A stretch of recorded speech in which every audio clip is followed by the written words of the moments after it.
ఒకసారి ఈ వీడియోను చూడండి.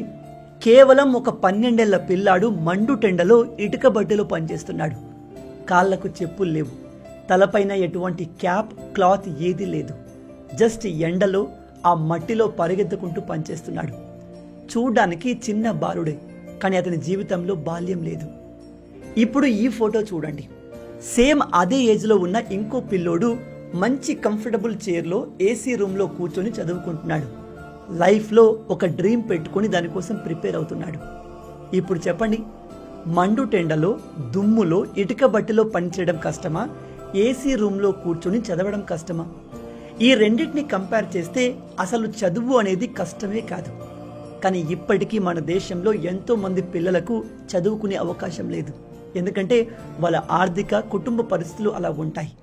అదే అన్ని రకాల ఫెసిలిటీస్ ఉన్న పిల్లలు బద్ధకం, సోమరితనంతో చదువును దూరం చేసుకుంటున్నారు.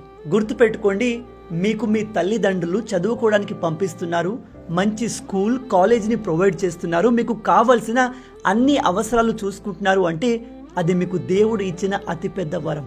ఎందుకంటే అందరి జీవితంలో మీలాంటి అదృష్టం రాసిలేదు.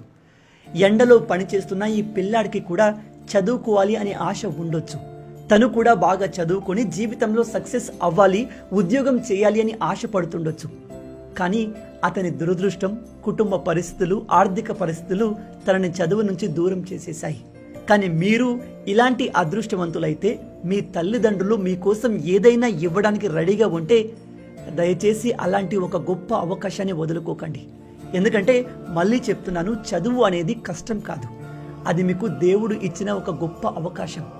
ఈ అవకాశం గుడిసెలో ఉన్న పర్సన్ని కలెక్టర్ చేయగలదు, రోడ్డు పైన చెప్పులు కుట్టేవాడిని దేశంలోనే ఒక గొప్ప సైంటిస్ట్ని చేయగలదు.